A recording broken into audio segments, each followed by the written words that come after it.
कभी भाई किसी से कंट्रोवर्सी करता है, तो कभी किसी का कंटेंट खा जाता है, तो कभी पूरा परिवार मिलके किसी से कंट्रोवर्सी करता है।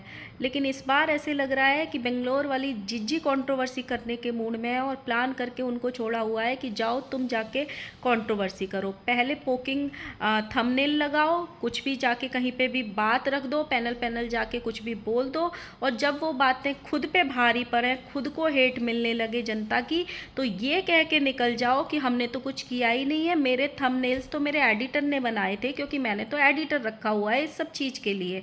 तो क्या पैनल पे जाके भी एडिटर ने ही वो सारी चीज़ें बोली थी जो अभी चल रहा है?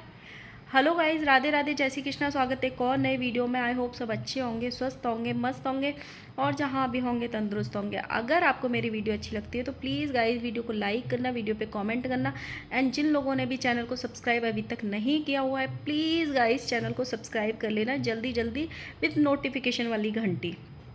सो गाइज, आज फिर से बेंगलोर वाली जीजी की एक कम्युनिटी आई है। कल एक कम्युनिटी उन्होंने डाली थी इंटरनेशनल जीजा को लेके, जिसके बाद काफ़ी बवाल हुआ। उससे पहले भी वो काफ़ी एक्टिव है सोशल मीडिया पे, रात रात भर कहीं कहीं जाके कुछ भी पैनल पे अपनी बात रख रही हैं, बहुत सारी चीज़ें बोल रही हैं। कभी बहुत बड़ी गुड न्यूज़ की बात करती हैं कि हमारी फैमिली में बस थोड़ा सा इंतज़ार है। आज भी उन्होंने अपने एक वीडियो में बोला कि सावन के लास्ट तक बहुत बड़ी गुड न्यूज़ आने वाली है, और 2-3 दिन पहले भी पैनल पे एक बोला था कि बहुत बड़ी गुड न्यूज़ आने वाली है, फिर पूरा सोशल मीडिया सिर्फ राज फैमिली का ही नाम जपेगा, इस तरीके से बोला था। लेकिन अभी उनके दिमाग में भाई चल क्या रहा है, मेरी समझ में ये नहीं आ रहा। पिछले काफ़ी टाइम से उनके भी थंबनेल अच्छे नहीं आ रहे थे, जिस पे हमने कई बार बोला है मैंने कि उनके थंबनेल भी बहुत पोकिंग वाले होते हैं। एक तो उन्होंने पूरा प्रॉपर वीडियो भी बनाया था सामने वाले के लिए, जिसकी एनिवर्सरी है अंशु के लिए। अब जब चीज़ें उनके अगेंस्ट में हुई हैं, उनके अगेंस्ट जा रही हैं, उन्होंने कहीं जाके कुछ बोला है, कुछ कमेंट किया है, तो अब फिर से उन्होंने एक कम्युनिटी डाली है। लेकिन कम्युनिटी से पहले उनका एक वीडियो आया था सुबह, जिसमें उन्होंने बोला था कि हम लोगों ने ऐसे सोचा नहीं था कि हमारे साथ ऐसा होगा। कुछ चीज़ों से मुझे प्रॉब्लम नहीं होती है, मैं खुश होती हूँ, इस तरीके का उन्होंने थंबनेल लगा के वीडियो डाला है, जिसमें वीडियो में काफ़ी कुछ बोला है।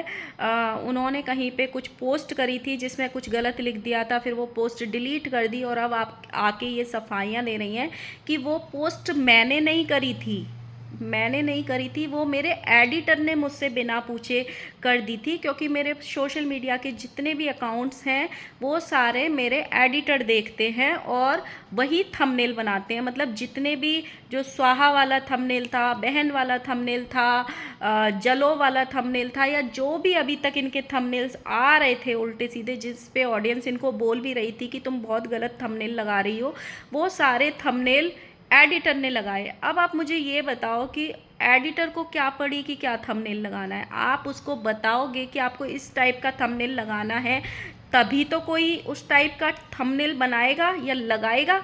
और दूसरी बात, आप आज आपने अच्छा थंबनेल लगाया है, तो क्या आपने आज भी बोला एडिटर को कि आज अच्छा लगाओ, आज बुरा लगाओ, या आज भी बिना पूछे उसने लगा दिया, उसको समझ आ गया कि आपको हेट कमेंट आ रहे हैं तो आज अच्छा लगाना है? मतलब किसने इनका एडिटर वाली बात को इनको मतलब समझ में आई, मुझे ज़रूर बताना, क्योंकि मुझे बिल्कुल समझ में नहीं आई कि जब खुद पे बात बनाती है तो वो चीज़ें एडिटर पे डाल दो कि मैंने नहीं किया, वो तो एडिटर ने किया था, एडिटर रखे हुए हैं मैंने। आज इन्होंने अपने वीडियो में ये भी बोला था कि एडिटर पे बात डालने के बाद उस वीडियो पे बहुत सारे हेट कमेंट आ रहे थे, इनको बहुत बुरा भला लोग बोल रहे थे कि मतलब तुम जलती हो, ये तुम्हारा जलना दिख रहा है, आज तक तुमको हम अच्छा समझते थे लेकिन अब तुम्हारा असली रूप सामने आ रहा है, उस लड़की को जीने दो, तुमको क्यों पड़ी है पुरानी बातों को उखाड़ने के लिए। तो इन्होंने अपना कमेंट सेक्शन ऑफ कर दिया। उसके बाद इन्होंने एक कम्युनिटी डाली है, कम्युनिटी में पढ़ के बताती हूँ। गुरु पूर्णिमा की ढेर सारी बधाई। कुछ चीज़ें आज रात को 9 बजे लाइव आके क्लियर कर दूंगी, तब तक का वेट कीजिए, और बात शुरू से होगी, कोई दिखावा या बचाव नहीं। अब जो हुआ, अब तक जो हुआ है वो सब उसमें बात होगी। मतलब फिर उन्होंने, लोगों के कमेंट आए इसमें, तुम्हारा तो आदत है सबसे लड़ने का, तुम तो कुछ दिन पहले रंजना और प्रिंस से भी लड़ रही थी, अब कोई और नहीं मिला लड़ने के लिए तो अंशु ही मिली तुमको। यही औरत को शांति से रहा नहीं जाता है। 18 साल की लड़की को लग रहा है जान से ही मार देगी। एक और कमेंट आया है, इनका नाम लेके, बेंगलोर वाली जीजी, पहले तुम मुझे बहुत अच्छी लगती थी लेकिन अब तुम बहुत नेगेटिव लग रही हो। और ये वाली बात सच है। जिस तरीके से फुल कंट्रोवर्सी में इन्होंने अपनी भाभी का साथ दिया था ना, उस टाइम पे पूरे सोशल मीडिया की वाहवाही इन्होंने बटोरी थी, लेकिन अब सच में ये बहुत नेगेटिव लग रही हैं। इनके थंबनेल को लेके ऐसे लग रहा है जैसे इनके अंदर बहुत बौखलाहट है अभी किसी चीज़ को लेके। मतलब पता नहीं ये क्या बोलना चाहती हैं जो बोल नहीं पा रही हैं। कुछ तो इनको कंट्रोवर्सी करनी है, किसी को नीचा दिखाना है, तब इनको शांति मिलेगी। इस तरीके के बहुत सारे इनको कमेंट आ रहे हैं। एक और कमेंट आया है, इस औरत को बर्दाश्त नहीं हो रहा है कि वो खुश कैसे है, इन लोगों के आगे गिड़गिड़ाई क्यों नहीं। एक और कमेंट आया है, कैसे हो आप लोग, जीने दो प्लीज़, ये सब करके क्या मिलता है, किसी की लाइफ मुश्किल लाकर आना फिर देखना, अच्छा किया है, बस करिए अब। वैसे तो गुरु पूर्णिमा को विश कर रही है और मन में पाप है। उस अनाथ लड़की के खुशी में भी इनको रुका नहीं जा रहा है। भगवान सब देखता है, कम से कम अब तो रुक जाओ, सारे थंबनेल लगाने में लगे पड़े हों। बेंगलोर वाली जीजी प्लीज़, यहाँ तक लोग इनको लिख रहे हैं। एक और कमेंट आया, पता नहीं इस पागल को क्यों इतनी बकवास लगी है, इसको चुल मची हुई है उसकी खुशी देखकर, चैन से जियो और उसको भी जीने दो। पर मुझे एक चीज़ समझ में नहीं आई कि इनको ये बवाल करना क्यों है। कुछ चीज़ें ये बैक पैनल चल रही हैं, मैंने लास्ट वीडियो में भी बोला है और मैं फिर भी बार बार बोलूँगी। जिस हिसाब से लप्पू भैया ने लाइव करी, जिस हिसाब से उन्होंने एक वीडियो टांग के रखी उसका फंक्शन ख़राब करने के लिए, ये बोल के कि मैं बाद में बोलूँगा, लेकिन अगर इस वीडियो को वो पहले भी लाइव करते तो कोई बवाल नहीं होता। एकदम पॉजिटिव वीडियो था, लेकिन उन्होंने सस्पेंस और नेगेटिव थंबनेल इसीलिए डाल के रखा ताकि लोग टेंशन में रहें 2 दिन तक। और दूसरा, उनका कंटेंट भी खा लिया। इनको दूसरे का कंटेंट ख़राब करने में बड़ा ही मज़ा आता है। जगत भैया ने इस बात पे ठप्पा लगा दिया कि वो प्रेग्नेंट है, तो इसीलिए उसको हेट मत करो। अपने को महान दिखाने के चक्कर में उसका एक कंटेंट खा लिया जो शायद वो अभी बता नहीं रही थी और बताना भी नहीं चाहिए था। जिस हिसाब से अभी 3-4 महीने पहले ही उसके साथ एक ट्रेजिडी होके चुकी थी और मुझे लगता भी नहीं है बहुत ज़्यादा टाइम हुआ भी होगा। जिस हिसाब से हुई थी तो भाई डॉक्टर्स भी 2-3 महीने के लिए मना करते तो बहुत कम टाइम होगा, लेकिन इन्होंने वो कंटेंट भी उसका रिवील कर दिया और खा लिया और दुनिया को एक तरह से पता भी चल गया कि भाई हाँ सच में ही कुछ है। और दूसरी तरफ पता नहीं भाई इनको ऐसी क्या प्रॉब्लम है कि पहले पैनल जाके इन्होंने कुछ चीज़ें बोली हैं और अब जब इनको खुद को हेट मिल रहा है तो अपना कमेंट सेक्शन ऑफ कर दिया और दूसरे को बुरा बना दो। सेम इंटरनेशनल जीजा के बारे में हुआ कि इन्होंने पहले अनफॉलो किया, फिर उन्होंने ब्लॉक कर दिया, तो दुनिया की नज़रों में उनको आस्तीन का सांप बना दिया। सेम जगत भैया ने दाढ़ी वाले बाबा के टाइम पे भी किया कि उसके बेटी हुई, सबसे पहले जगत भैया ने ही रिवील कर दिया था कि वहाँ पे बेटी हुई है। तो इनको ना दूसरे का कंटेंट खाने का बड़ा शौक है। मैंने लास्ट वीडियो में बोला था कि ये जो अच्छा वीडियो आया है ये सच में सुधर गए हैं या फिर सिर्फ भारी दिखावा हो रहा है, जो मतलब वो बोलते हैं ना कि हाथी के दांत खाने के और दिखाने के, और वैसे वाला कुछ सीन हो रहा है। कंट्रोवर्सी तो ये पक्का करेंगी, कोई और करे ना करे। इस बार जिस हिसाब से ये फड़फड़ा रही हैं बेंगलोर वाली जीजी, ये पक्का कंट्रोवर्सी के लिए ही फड़फड़ा रही हैं। इस बार कंट्रोवर्सी होगी और इस बार कंट्रोवर्सी में सिर्फ उस लड़की को परेशान किया जाना है जो अभी एनिवर्सरी मना रही है। भाई उसको मना लेने दो।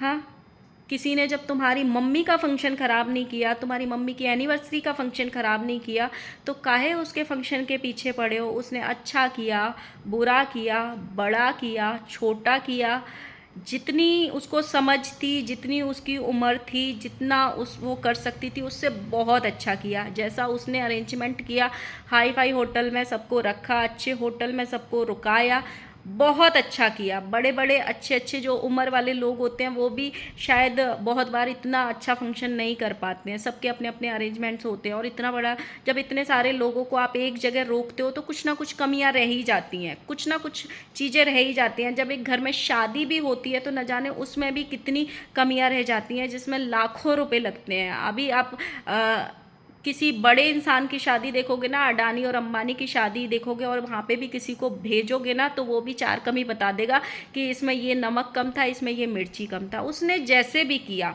बहुत अच्छा किया, उसका पहला पार्टी था, पहला फंक्शन था, जो भी था बहुत अच्छा था, उसको करना था, उसने कर लिया। लेकिन अब ये चीज़ें नहीं होनी चाहिए। एक तरफ तो भाई बोल रहा है मैं किसी से कंट्रोवर्सी करना ही नहीं चाहता हूँ, सब खुश रहो, सबको सब माफ़ करो, कोई किसी को हेट मत दो, कोई किसी को ट्रोल मत कर दो। और दूसरी तरफ बहन को मतलब अलग टाइप से छोड़ा हुआ है कि जाओ तुम जाके कम्युनिटी छापो, थंबनेल लगाओ और तुम जाके पैनल पैनल पे कुछ भी बोल दो और किसी के नाम से भी मतलब ये करो, कंट्रोवर्सी करो, हम तुमको नहीं रोकेंगे। ये चल क्या रहा है मतलब? किसी को समझ में आई? अगर किसी को समझ में आई हो तो प्लीज़ मुझे ज़रूर बताना, क्योंकि भाई ये बेंगलोर वाली जीजी आजकल समझ से बाहर होती जा रही हैं। पहले ये पढ़ी लिखी और अच्छी समझदार दिखती थी, पर पता नहीं आजकल इनकी इंजीनियरिंग कहाँ गई है। और इन्होंने जो सारा ब्लेम एडिटर पे फोड़ा है ना, वो किस किस को अच्छा लगा और किस किस को समझ में आया और किस किस ने बिलीव कर लिया एडिटर वाला कि एडिटर ने थंबनेल लगाए, एडिटर जाके कमेंट कर रहा है। बस ये भी बता देना कि एडिटर ही गया था कि पैनल पे बोलने के लिए। सेम वैसे ही कल लाइव में लप्पू भैया ने बोला था, किसी ने ऐसे उनको कमेंट कर दिया कि भैया आप अम्बाला में कहाँ रहते हो, हमें आपको मिलना है आके। तो लप्पू भैया बोल रहे हैं वहाँ पे सेफ्टी रीजन्स है, मैं घर पे किसी से नहीं मिलता, सिक्योरिटी रीजन्स की वजह से आप आ नहीं सकते, सिक्योरिटी वाले आपको बाहर से ही वापस भेज देंगे। भाई अगर किसी ने लप्पू भैया के बाहर, महल के बाहर किसी ने सिक्योरिटी गार्ड कभी देखे हो तो मुझे ज़रूर बताना, क्योंकि मैंने तो कभी नहीं देखे, है ना। तो ये इतनी बड़ी बड़ी फेंक देते हैं अपने आप में, लेकिन इनको कई बार खुद भी नहीं पता है। आपको कुछ समझ में आया हो बेंगलोर वाली जीजी का तो ज़रूर मुझे कमेंट करना कि बेंगलोर वाली जीजी आखिर चाहती क्या है, उनके दिमाग में क्या चल रहा है और वो करना क्या चाहती हैं। और जो वो कर रही हैं, क्या लप्पू भैया ने जो कल वीडियो डाली उससे उनको समझ में नहीं आया कि कोई किसी के अगेंस्ट वीडियो मत बनाओ, कोई किसी को हेट मत दो, कोई किसी को नफ़रत मत करो, सब आपस में मस्त रहो? क्या अपनी बहन का ये थंबनेल उनको दिखाई नहीं दे रहे? उनके बहन की जो पैनल पैनल जाके वो बोल रही हैं वो उनको दिखाई नहीं दे रहा? क्या हो रहा है ये कि हम चुप रहेंगे, हम खुद हेट नहीं कमाएंगे, हम माँ बाप भी चुप बैठे हैं, छोटा भाई भी चुप बैठा है, तुम जाके सारी चीज़ें करो? अभी ऐसे ही लग रहा है दूर से बैठ के देख के। तो सो गाइस ज़रूर बताना वीडियो अच्छी लगी हो तो लाइक करना, कमेंट करना एंड चैनल को सब्सक्राइब करना। Bye bye.